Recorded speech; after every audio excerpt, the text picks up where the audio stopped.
नमस्कार, मैं हूं प्रवीण गौतम। दोस्तों, प्रदीप भंडारी को जब से बीजेपी प्रवक्ता का पद मिला है, बहुत सारे सरकारी पत्रकारों की उम्मीद जग गई है। हर किसी को उम्मीद है कि अगर गांधी परिवार को टारगेट करेंगे, अगर राहुल गांधी को टारगेट करेंगे, अगर गांधी खानदान का इतिहास खंगालेंगे, तो हो सकता है कि बीजेपी में प्रवक्ता का पद मिल जाए, हो सकता है राज्यसभा की सीट मिल जाए।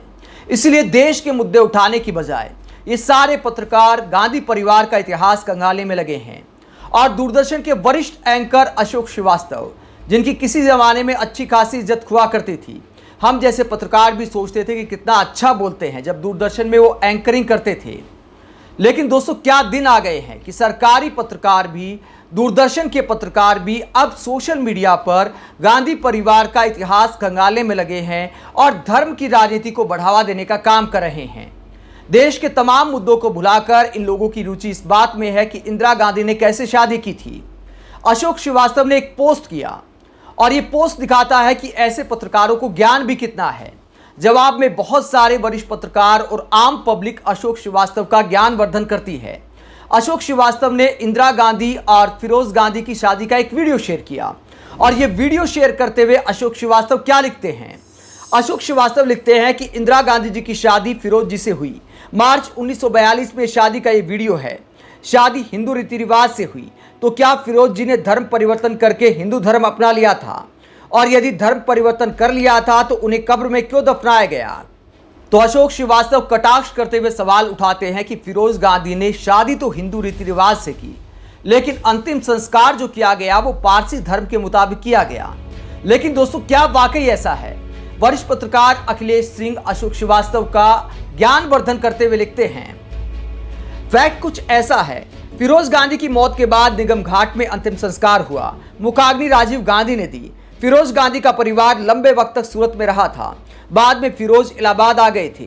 अंतिम संस्कार के बाद उनकी अस्थियों के 3 हिस्से किए गए। एक हिस्सा पंडित नेहरू की मौजूदगी में इलाहाबाद के संगम में प्रवाहित कर दिया गया। दूसरा इलाहाबाद में ही दफना दिया गया, जहां उन्होंने अपने जीवन के ज्यादातर वक्त बिताए थे। तीसरा हिस्सा सूरत ले जाया गया और वहां उनकी पुश्तैनी कब्रगाह में दफनाया गया। पत्रकारों को फैक्ट से हटना नहीं चाहिए। अशोक श्रीवास्तव का फैक्ट चेक करते हुए पब्लिक कहती है, सरकारी पैसों पर पलने वाला मूर्ख इतना भी नहीं जानता फिरोज गांधी का अंतिम संस्कार हिंदू रीति रिवाज से हुआ था और मुखाग्नि राजीव गांधी ने दी थी। पत्रकारिता का कोर्स किया है, डिग्री छपवा कर नौकरी ली थी। अगर तुम्हें भारतीय संस्कृति और उसके धर्मों के बारे में जानकारी होती तो तुम ऐसे सवाल नहीं करते, क्योंकि जब भी कोई पारसी गैर पारसी से विवाह करता है तो विवाह गैर पारसी रीति रिवाज का पालन करना पड़ता है और उसके बच्चे भी गैर पारसी होते हैं। चूंकि इस केस में इंदिरा गांधी हिंदू थी तो विवाह भी हिंदू रीति रिवाज से हुआ और राजीव संजय भी हिंदू ही रहे। दोस्तों, कमाल का दौर आ गया है जहां आम पब्लिक पत्रकारों का फैक्ट चेक करती है, क्योंकि पत्रकार फैक्ट के आधार पर नहीं, राजनीतिक एजेंडा के आधार पर ऐसे पोस्ट करते हैं या टीवी स्टूडियो में बैठकर भी खबरें सुनाते हैं। ऐसे में आखिरकार मीडिया का स्तर अगर दुनिया में हमारा इतना गिर गया है तो हैरानी की बात क्या है?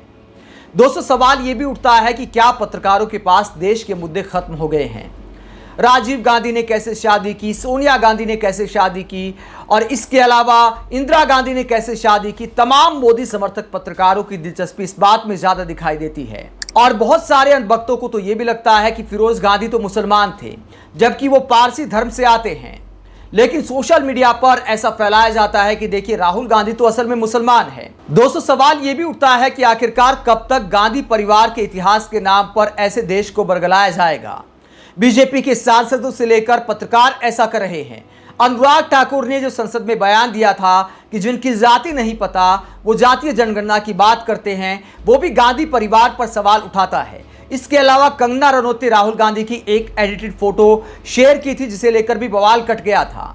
तो गांधी परिवार किस धर्म से आता है, किस जाति से आता है, इससे आखिरकार देश को क्या मतलब है? गांधी परिवार देश के लिए क्या करता है? राहुल गांधी देश के कितने मुद्दे उठाते हैं? उनका देश के लिए क्या रोड मैप है, मायने ये रखता है। इंदिरा गांधी की शादी 1942 में हुई। अगर शादी के आधार पर देश को वोट करना होता तो पंडित नेहरू इतनी बार प्रधानमंत्री नहीं बनते, इंदिरा गांधी इतनी बड़ी नेता देश की नहीं बनती, राजीव गांधी ऐतिहासिक जनादेश हासिल नहीं करते। लेकिन देश की जनता समझदार थी तब की, तब उन्हें लगता था कि ये मुद्दे देश के लिए मायने नहीं रखते। मुद्दे ये रखते हैं कि पंडित नेहरू देश के लिए क्या सोच रखते हैं, इंदिरा गांधी देश के लिए क्या सोच रखती हैं। और वर्तमान में भी हमारी देश की पब्लिक को समझना चाहिए कि इंदिरा गांधी की शादी का इतिहास क्या है, राहुल गांधी किस धर्म से ताल्लुक रखते हैं, किस जाति से ताल्लुक रखते हैं, यह सब देश के लिए कोई मायने नहीं रखता। ऐसे में पत्रकारिता भी देश के मुद्दों पर होनी चाहिए और राजनीति भी देश के मुद्दों पर होनी चाहिए।